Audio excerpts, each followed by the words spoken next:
Hello students, this week we are looking at blurring digital lines and cultivation theory. We're in COM 555. This is week 4 and I look forward to interacting with you.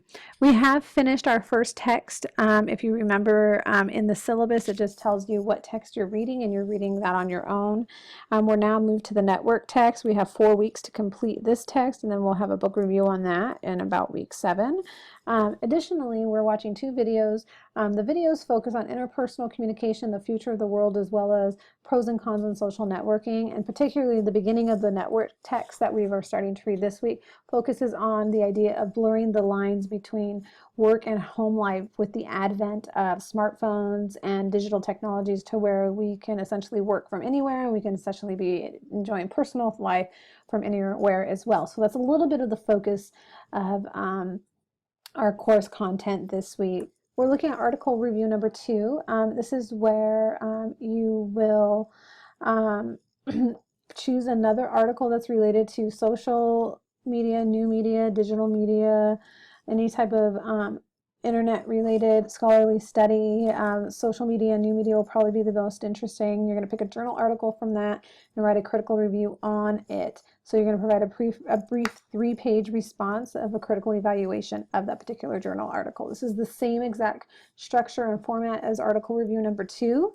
And you should have all your feedback for that soon for the first one. So you should be able to be well on your way for article review number 1. Discussion board number 5. The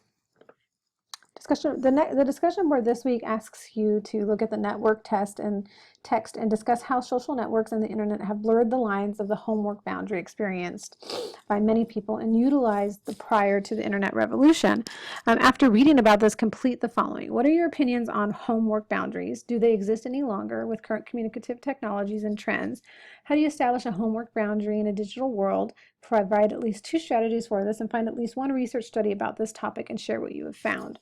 So we're looking at how this boundary may have been blurred since the coming of the age of the internet. And it's important to keep that in mind and go from those perspectives. Remember, this is due on Friday with at least 400 words and the replies are due by Sunday. We're looking at cultivation theory at this point in the semester because there's high relevance to it. For those of you that have already had experience with cultivation theory, it is important to keep in mind that Gribner and Gross have expanded this theory significantly since the 70s. The core roots of the theory were developed around the idea of television and this idea of cultivating attitudes from television and how influential television is on our perception of the world.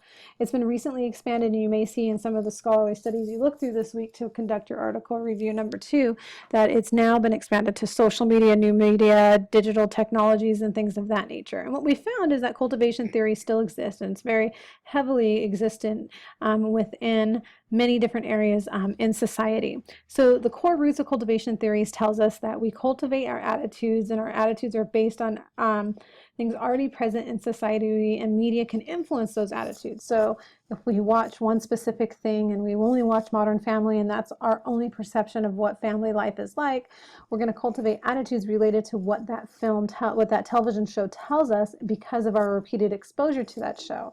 The mean world syndrome comes from this, where the more violence you watch through media may lead you to believe that the world is more dangerous than it may actually be. And so what we're finding now is that this applies to social media. So our perceptions of body image, our perceptions of people's lives and things of that nature are cultivated.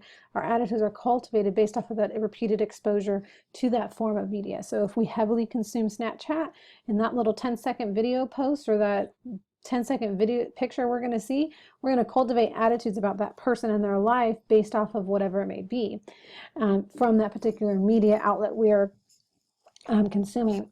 Media consumption does cultivate attitudes within its viewership. That's true. But more importantly, consumers flock to like-minded media outlets to further cultivate their attitudes on particular topics. So recent studies looking at cultivation theory have taken it a little further. They've looked at and examined, obviously with permissions and things of that nature, what types of media people tend to consume on social media. So if they're conservative in political nature and they watch channels like Fox News on television, you've found that they're following similar outlets on social media. So the consumer idea of like-minded media outlets tend to flock together is still true absent of television. And so what it's telling us is we've taken this idea of cultivation theory and just expanded it to all forms of media today. So it's really important to keep that in mind as we get into this idea of this blurring the lines of home and work boundaries and media consumption and such, and where it kind of leads us to be in a number of different areas.